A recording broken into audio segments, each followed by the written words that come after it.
Welcome to Hope Through Hard Stuff, a podcast from Winning at Home. Please welcome your host, speaker, and award-winning author, Steve Norman. Hi, my name is Steve Norman, and welcome to Hope Through Hard Stuff, a podcast of Winning at Home. I am honored and privileged to have as our guest today Angie Cerniglia. Angie's one of our therapists. Angie, thanks so much for making time. Thanks for having me, Steve. I appreciate it. Okay, so you've got a litany of qualifications that make you awesome at what you do. Walk me through all of the letters that you have on your business card. That is being very, very generous. But yes, so I am a licensed professional counselor. I'm also a licensed marriage and family therapist in actually 3 different states, Michigan, Illinois, and Indiana.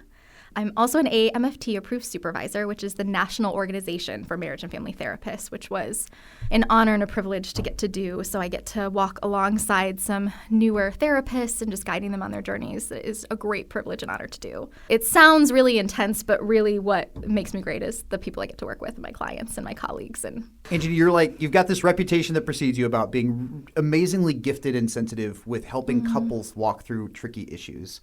And before we get to some of those, just talk to me about your journey to understanding your calling. Like, how did you know that this particular form of service to the kingdom was something that you were wired for? I didn't always know that I was wired for it. That was definitely my own individual God journey. My parents are divorced, and so I actually I had the great honor to go to Calvin College for my undergraduate, and then did my master's at Western. Okay. Amazing program. But I actually started at Calvin pre-law. I wanted to be a divorce attorney. How old were you when your parents' marriage I was in 7th grade when the divorce happened for the final time. And had that been unfolding for a while, or was it a surprise? No, that was not a surprise. It had been unfolding for many, many years. Okay. Yes. And that was obviously something that you carried with you as you went into college. Absolutely. Yes. But I was determined that I was going to be a divorce attorney and actually help break couples apart. And as I started taking psych classes, one of my professors at Calvin was actually a marriage and family therapist. And so she started teaching us about family systems work and helping us understand how the family system we grew up in not only impacts who we are as people, but impacts how we relate to people intimately and vulnerably. So much of what she was saying was so fascinating to me and helped me understand a lot about how my own experience in my family growing up was changing and impacting the person that I am. I was so fascinated with it. It totally changed the course of what I wanted to do. And by my 2nd semester at Calvin, I was majoring in psychology and knew I wanted to be a marriage and family therapist. And I never looked back from there. And at what points did you see God confirm or affirm for that call?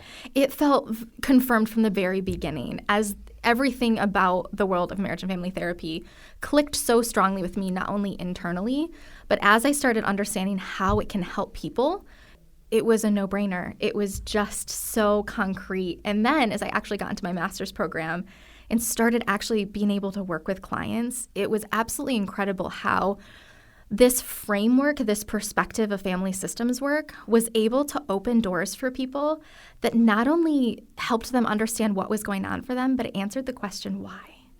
And so many people come in struggling with, like, for example, couples come in stuck in these horrible patterns, stuck in these hurt places where they don't feel any hope. They feel completely helpless. Family systems work allowed me to come into those places with couples early on and not only help them break that framework, but it helped answer the question, why were they stuck in it in the first place? Helping them dig into their own family system, help them understand how that was impacting their ability to vulnerably connect with their spouse. Early on, it was just incredible to see the kind of insight this brought to clients.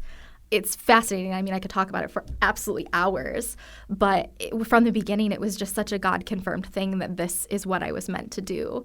I'm sure you've heard the phrase where they're like, if you do what you love, you never work a day, which, I mean, we all kind of roll our eyes at, but this has been so much more than a job. It felt like a calling so early on. And when it actually started helping people, I was like, clearly God is using me for a reason because it's making a difference. It's humbling. Well, it's clear that you find life and joy from serving couples the way that you do. So thank you for investing in that way. It feels like a blessing to me, to be honest, which I know sounds cheesy. Everyone says that, but it does, really. So, Angie, the podcast is called Hope Through Hard Stuff. And obviously, when clients come to Winning at Home, some are doing some preventative maintenance, some are doing just some touch-ups. But many people come because they're in crisis. Yes. What types of crises are you seeing these days? Like what kind of patterns or themes are popping up in your work? I would say two main big ones are popping up in my work, and they're issues that I see over and over again. One of two things, either infidelity or couples struggling with their sexual intimacy. So infidelity work and sex therapy have become two of my biggest passions, but then also two of the issues I see people coming in with often. And they're in that place where they don't see any way out, especially when I have couples coming in where recently infidelity has come out. Even if the infidelity hasn't recently happened, that's often a place where couples and spouses just feel completely hopeless. They don't see a way out of this. They don't see a way forward. They don't know how their marriage could possibly survive that. And they're coming to Winning at Home. They're coming to see our therapist. They're coming to see me in that place of just complete hopelessness and not seeing the way out. And it's incredibly humbling and exciting to be able, even in the first session, to let them know that this is what we do, this is what I do, and that they're not going to have to walk that journey alone, that I'm going to walk it with them, and that even though they're the ones that are going to have to do the work, that I know the steps that need to be taken, that we need to go next. And even just knowing that someone knows where we need to go in that can be incredibly encouraging to them in a place where they've had no hope. Just leaving knowing that someone kind of knows the path we need to take. I'm always very honest with them, though, that it is going to be a very, very hard path, especially if we're working through healing infidelity.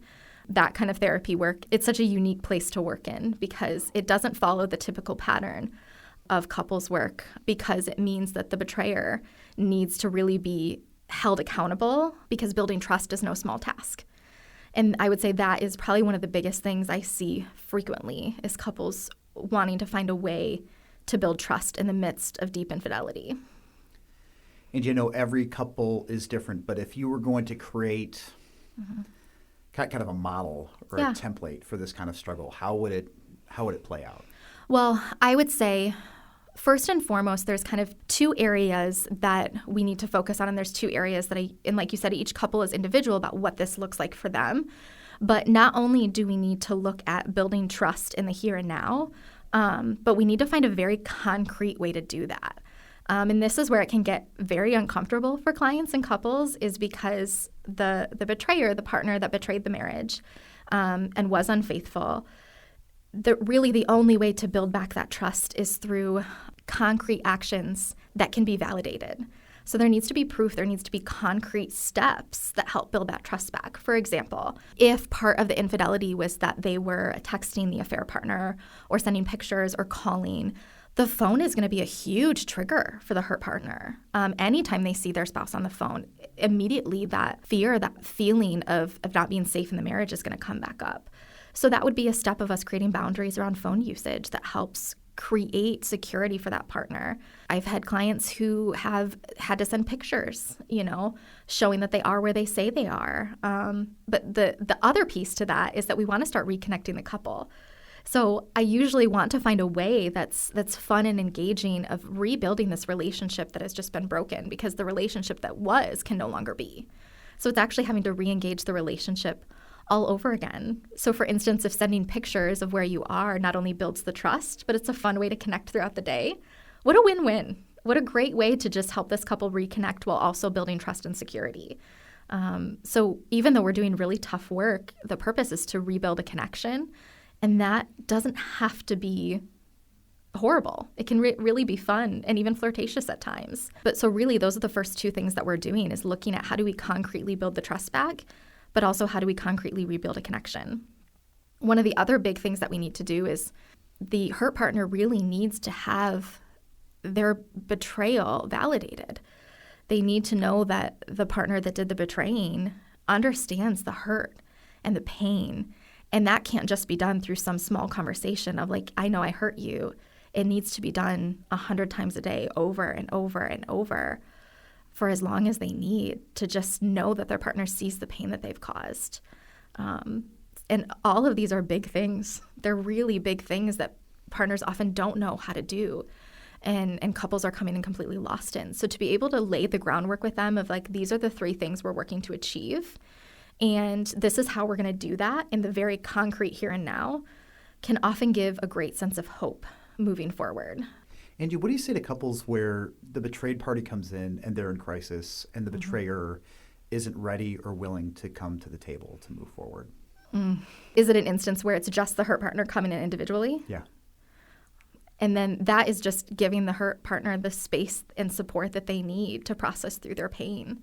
And also understand then what does that look like moving forward to them? Because if the betrayer isn't willing to take responsibility for their actions, how do you heal from that? Yeah, and I think that's unfortunately seen this play out through acquaintances and friends over the years. And sometimes you'll hear the betrayer say, in some convoluted attempt at justification, say, well, I'm not happy for this reason. And then sometimes one of the more hurtful statements was, I was never happy. And I'm not sure that I ever loved you to begin with. What do you say when the betrayed is having to absorb not just the initial blow of the betrayal, but a version of history that doesn't seem congruent with any of their experience at all? Well, in the betrayed, and I use the language, the hurt partner, the partner that's been hurt, when they're coming in that place, their entire bedrock of identity has been completely blown apart. So not only are they in this place of complete betrayal, but when we're in an instance like you're talking about, when everything's being convoluted and turned back around in them and making it almost seem like the affair was their fault, that, well, they weren't a good spouse, and so that's why it happened. Oftentimes the hurt partner then has stopped even trusting themselves. They don't even know what to believe at that point, and sometimes even starts to blame themselves for the fact that this happened. And that is just like the darkest place to be in, because not only are you so incredibly hurt, but you feel like you're to blame. And it's in those moments where a good therapist can create that space of being able to come into that place with you and help you peel those layers apart of understanding that this wasn't your fault. That even though the relationship might have had its problems, there's a difference between blame and responsibility. I'm sure there were dynamics going on in that relationship that weren't great. But that doesn't justify an action. And so helping them peel apart those layers and understand why is it that we're allowing that framework to be taken on of second-guessing yourself, second-guessing what you're responsible for. And oftentimes we can then dig into issues of codependency, of low self-esteem, of maybe even the role they played in their own family system. But helping the hurt partner be able to peel that apart and understand that they are not to blame, and validate that hurt and pain that they've gone through. And then eventually hopefully get to some boundary work of what does that look like then to set boundaries in a relationship where the betrayer is not willing to take responsibility. It can be really difficult but really rewarding work to see. I say fortunately because I consider it a great honor, but I've worked with many, many clients, both men and women, that have been the hurt partner in the situation you're talking about. And sometimes it's taken years, but to see them be able to trust their intuition again, be able to trust themselves again, and be able to understand and know that they were not to blame, that the affair was not their fault, and be able to start to peel back some of those layers is really encouraging and empowering. So when we're in a situation like that and the betrayer isn't willing to take responsibility, that's a really tough conversation because healing can't happen when that's not there. That is the first step. If they're not willing to take responsibility, we're kind of in a stuck place of, well, then we need to talk about what this looks like. Angie, talk a little bit more about codependency because I think we both witnessed some people who are the hurt party and they're so desperate to keep the marriage intact, but the person who's inflicting that pain isn't in a mature or a healthy or responsible place. They're continuing on a path of destructive behavior. They're holding the marriage hostage, and the hurt party is trying to accommodate even higher degrees of dysfunction just because there's loyalty or there's fear of trying to identify themselves outside of that marital relationship that has defined them for so long. What do you say when that codependency is rearing its ugly head in that type of dynamic?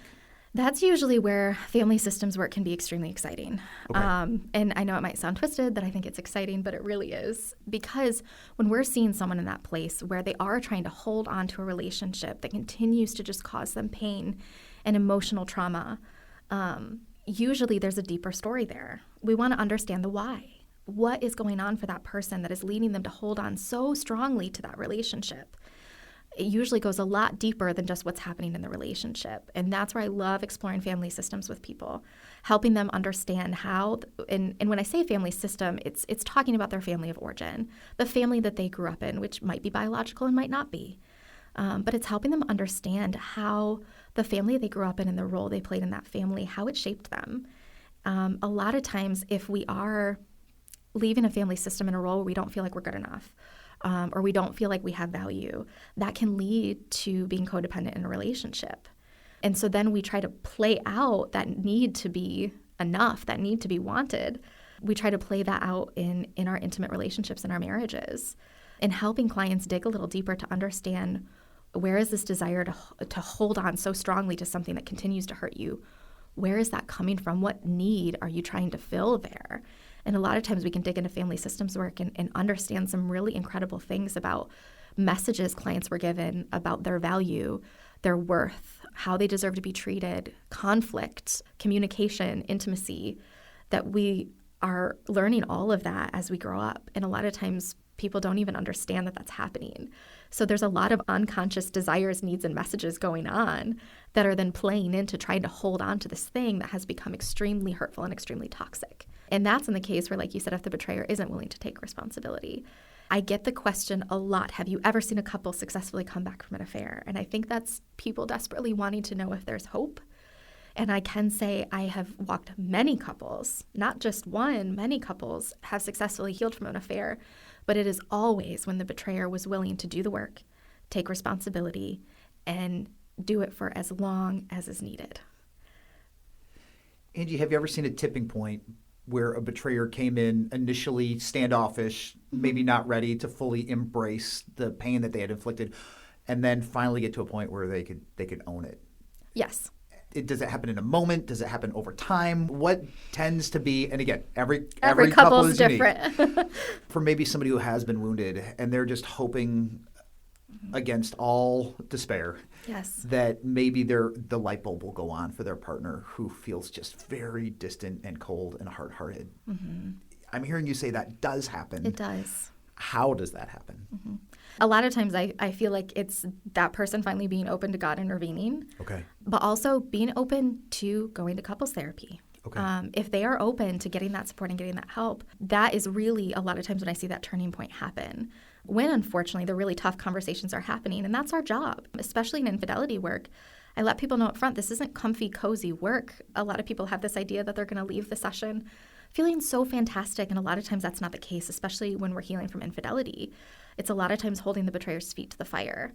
When I have seen that happen, it's often after a couple sessions of really tough conversations, of letting them know, like, this is what needs to be done in order for you guys to move forward. And if this isn't happening, we're not going to be able to move forward. I have seen after a couple weeks, suddenly it starts to click a little bit.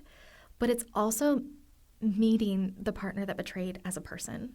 And I think when they feel seen, and not seen as an enemy, but seen as a hurting person that we want to help and we want to walk with, and that we're not against them, we're with their marriage and we want to see it succeed, I think that can often be a huge tipping point.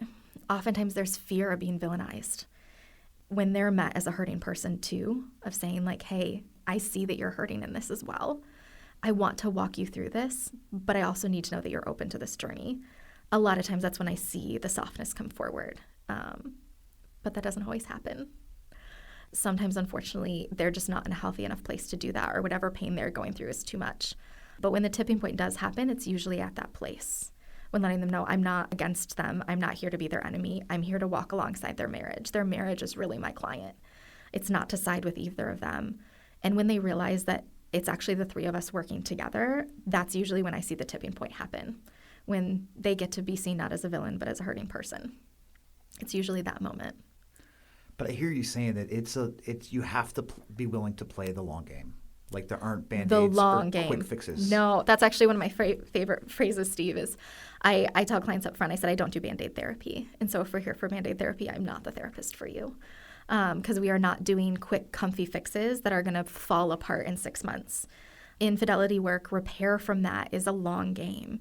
And that's why I always tell couples, we are not here to avoid triggers. We are not here to avoid the things that are bringing up the hurt, that are bringing up the affair. We're going to learn to manage them, build trust, and heal through them together. Because triggers are going to happen 5 years from now, 10 years from now. You could have not had a trust trigger in 5 years, and then suddenly you pass a billboard or you hear a sentence or a song on the radio, and next thing you know, the hurt of the affair just hits you in the face full force. But because our work is to help the couple manage that and build trust through that and communicate through that, I'm like, it doesn't matter when the triggers come. What matters is that you know how to work through them. You know how to rebuild your marriage through them. So I've gotten emails from clients where it'd been 5 years since I'd seen them, and they're like, hey, we had a huge trigger the other day, and it didn't even faze us. In fact, it didn't set us back at all. We were able to work through it beautifully, and that's why it has to be the long game. Unfortunately, it's very easy for especially the betrayer to get stuck in the pattern of, shouldn't we be over this by now? Shouldn't you be over this by now? And letting them know that's not a thing, and that's not something that's okay to say to the hurt partner, because it will be a hurt that they carry forever and that needs to be loved for, cared for, validated. That trust needs to be continued to be built forever. And a lot of times there's a fear of, well, then I'm just going to be under the microscope forever. It's like, no, it's going to be you guys working through this hurt together. But if you're not willing to be honest and transparent, how are we supposed to do that? So it's about really managing those triggers together and learning to help the couple work through them so that when they do happen 10 years from now, no problem, we know how to do this.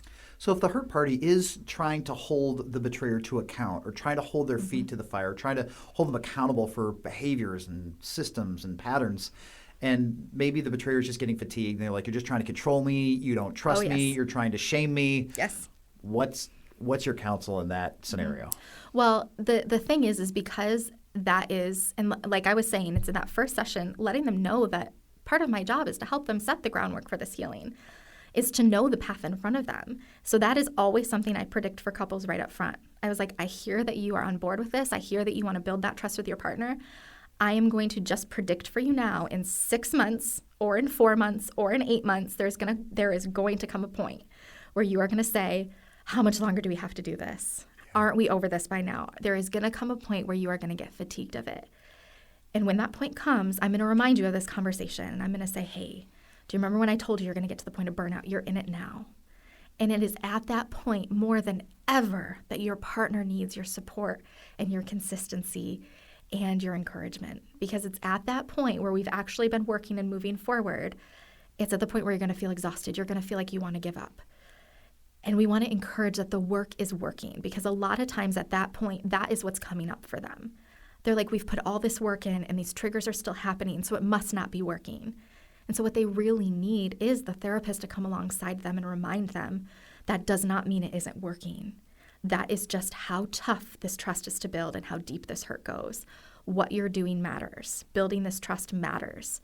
We have to stay the course. We have to push through and continue even more than ever to be concretely building the trust with your partner, validating their hurt, validating their betrayal, because it is working. Because if we've hit that point, it's because we've been going at it for a while.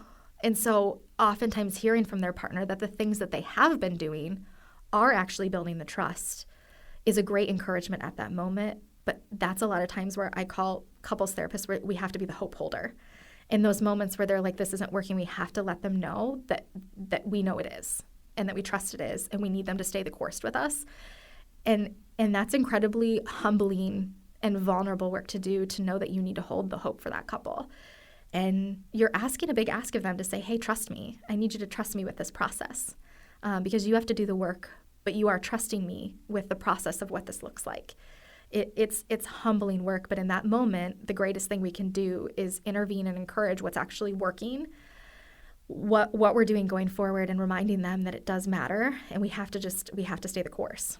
So it takes some very, very direct, tough conversations, but there's always a moment when it's like, I can't do this anymore. So what's it like for you as a therapist where you're having to hold hope for a lot of people at the same time? It's a great honor, to be honest. I've always tried to be careful with my own self-care, my own, how I'm taking care of myself, to make sure that I'm not in a place of burnout, or I'm not in a place that is leading me to not be able to hold that hope for my clients. It's incredibly humbling, and it's a great honor.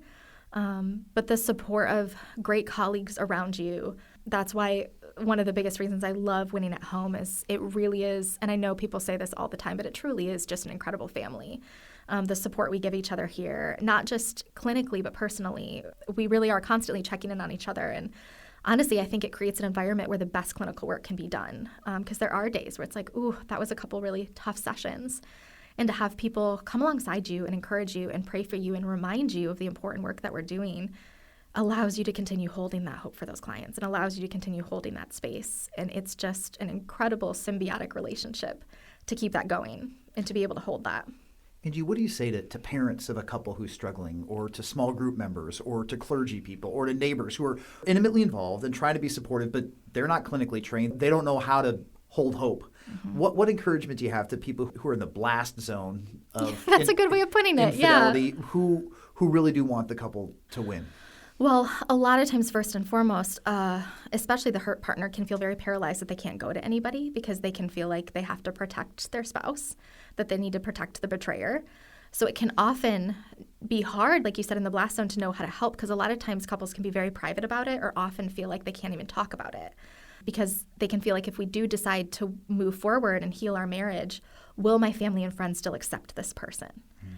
That is, I think, one of the biggest supportive things is to let that hurt partner know that you love them and you support them and that you want to be here for them, and to know that whatever path they decide, you're going to be there to support them and to support their marriage if that's what the decision is. And so just coming alongside, being a listening ear, letting them know you're there to talk to, no judgment. That's one of the most important things. Is in that place, they're already confused, they're already conflicted, their heart is torn apart. As friends and family, you can often feel a lot of anger and frustration towards the betrayer and have your own thoughts and feelings about it. But remembering that those are yours to manage. Your hurt, your anger, that's not to be put on the hurt partner. Instead, it's coming alongside them and saying, hey, we love you, we're here for you, how can we help? And sometimes that might be, hey, have you found a good couples therapist? Can we help you find one? Okay. For some couples, it can be, maybe that's not in the finances for them. Well, if there is a friend or family member where they're able to be generous, that would be another way to come alongside. Hey, could we support you in getting couples therapy? But one of the biggest things is to remember that even though you are also angry and you are also hurt, we want to come alongside and protect that hurt partner and encourage that hurt partner and let them know we love them and we're here for them. But we're not going to project our judgments all over them because they are just trying to figure it out for themselves. Angie, what do you do when kids are involved? Sometimes there are toddlers who the whole thing kind of flies over their head. There are other situations where children are in middle school, or they're in high school, or they're in college, and even if things haven't been explained to them explicitly, they're smart enough to read between the lines. What do you do then? Well, I can speak both professionally and from experience because I was one of those kids, Steve. Many, many times growing up, there was infidelity, and it was very public, and and I had just the most incredible mother who kept things so normal and so consistent for us and almost kind of like protected us from the blast zone. Where despite, and that was because she was making sure to manage things healthy for herself. She got a therapist. She was leaning on her support system. She was knowing that she needed support because she was really hurting, but that was not to be put on us. And so we were kind of protected from that because of my mother. Okay. And so both personally and professionally, it's okay to ask the kids, do you have any questions? But remember, the kids aren't there to take care of you. We don't want to parentify them. We don't want to put them in a role that they are supposed to now caretake, which is really hard because especially as teenagers, they can often fall into that role naturally where they want to protect, they want to take care of their parent. Sure. And so it's important as healthy parents to encourage them that, I have support, I'm getting help, that is not your job. And so keeping their life as normal as possible, but also making sure to check in on them. How are you doing with this? And sometimes that's even saying, hey, would you like to go talk to somebody that's just for you? That can be incredibly healing, especially for kids that are like, I know what's going on, but I don't know what to do with it and are feeling protective and confused. Sometimes just giving them a safe space for themselves to process all of this with an outside person can be really, really helpful. And so also asking them, just offering, would you like to go talk to someone? And if they say no, that's okay. That's all right. But remember, we want to keep it consistent for them and as much as possible protect them, while also asking them if they have questions and letting them know that it's okay for them to come to a parent. It's okay to come to a family member or a friend and talk about those things. And that sounds all really nice and fluffy and like tied in a neat bow, and there's nothing neat or fluffy about it. It's hard and it's painful. And so we can only do that to the best of our abilities, is just love them well. Angie, that's great insight. Thank you.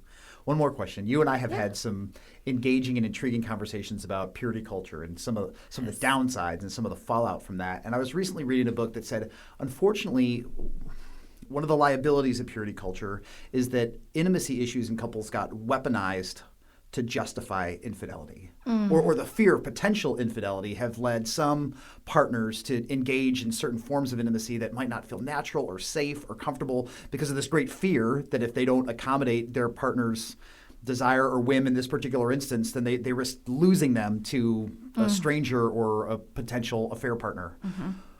What do you say to couples who have kind of grown up through that? How do we, those of us who kind of grew up in the purity culture environment, how do we keep our conversations about intimacy from shaming women and, sorry, I'm going to generalize on gender here, but shaming women and enabling men to just be able to say like, oh, well, this person's entitled to X because they can't contain themselves, and if they don't get it from you, they're going to get it from somebody else. Steve, that's a loaded question because there's we'll save a that lot. For another episode. Is that what you're saying? Yes, I was going to say there's a lot to unpack there. Really, some of that, what it boils down to, like you said, is starting to change the language around what healthy and beautiful sexuality looks like. It's changing the language around, and unfortunately, we've completely missed the point when we're harping on it that way. And so it's changing the language around sex. Sex isn't a need. It's not food. It's not air. It's not shelter. It's a desire. It's a desire. And when we change the language around that and also understand what's actually going on, and I think you and I have talked about this, that we have some fantastic research out there that shows us that levels of sexual desire vary more within gender groups than between gender groups.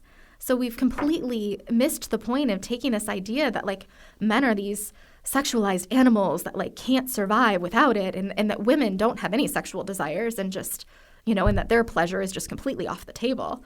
Right. And I know this is a podcast. That was deeply sarcastic. It's having to change the language around that and start to have real conversations about healthy and beautiful sexuality. There is so much to unpack there. We could totally do another episode on that. Okay. But when it relates, like you were saying, to infidelity, oftentimes when I'm seeing that kind of toxicity in a relationship around, well, I wasn't getting my needs met from her, and I'm doing air quotes around needs. Sure, right. When we're having, it's really helping the couple not only psychoeducate them, that's not how it's designed to be. It's not, well, these are these needs. It's not food, it's not air, it's not water. You will not die. It goes so much deeper than that in the relationship. Clearly our connection is broken. Clearly we are struggling to connect. And what we've done then is, because we've been given messages from purity culture that we've now weaponized that, it's now weaponized in the marriage, where we're just using that as a weapon against our partner instead of being open and willing to address the real issues going on. And there's so much to dig into there. But oftentimes it's helping the couple see, okay, we're stuck on talking about this thing when what's really going on is a lot deeper. Okay. And so a lot of times when I just start psychoeducating couples on healthy, real sex, it totally disarms, where it's like, okay, well, we can't stand on that weapon anymore because I've just torn it apart. Gotcha. And it's helping them get deeper. And so a lot of times I feel like me just psychoeducating and giving good information about healthy sex and what that's like and the good research we have. And there's some great resources out there now that unfortunately we didn't have 10 years ago. But yeah, it's having to change the language and changing the way we talk about sex and changing the way we talk about God's design for it, and getting rid of some of those toxic weaponizing messages that demonize both men and women. It's just taken all of it and doused it in shame, and unfortunately led to not only singles but couples really struggling to discover what healthy, beautiful, vibrant intimacy looks like in their marriages, which we could do a whole other episode on, because that's another thing I just love walking couples through. It's incredibly exciting. All right, let's put a pin in that. And promise to come back. Sounds good. Andy, before we go, if there is a couple who's in the very early stages of trying to put pieces back together again in the wake of infidelity, whether it was something that happened once or something that's been long term, or whether there's been serial partners, if there is a couple who just, they feel like they can't see their hand in front of their face, just the despair is that thick. What words do you have for them? I would want that person to know that I know your whole world has just been shattered apart, and you don't even know what's left and what's right and what's in front of you, and you don't know where you parked your car, and you can't find your keys, and you're physically sick, and you can't see the next step in front of you, that is totally okay, because your whole world has just been shattered. You are allowed to have that response. You are allowed to feel entirely and completely betrayed, and that there is hope. There are people that want to come alongside you and walk through you and that have walked this path before. And so it's okay that you don't know what the next step is. It's okay that you don't know where to go from here. That is why we are here, and that is why we love to do what we do. We want to come alongside you. We want to walk this with you, and we want you to know that you don't have to do it alone, because we're not meant to. That's what I would say. Angie, thanks so much for joining us today. I really appreciate Thanks, your words of wisdom and grace and encouragement. Thanks so much. You've been listening to Hope Through Hard Stuff with Steve Norman. If you've got more questions about the services that Winning at Home offer, please don't hesitate to check us out online at winningathome.com. Thanks so much, and we'll catch you next time. Thanks for listening to Hope Through the Hard Stuff. If you liked what you heard, please remember to subscribe to it, rate and review it, and then share it with others. Winning at Home offers hope through counseling and coaching, motivational speaking, community events, and other media resources. If you believe in what we do and want to support us in our mission, consider making a donation at winningathome.com.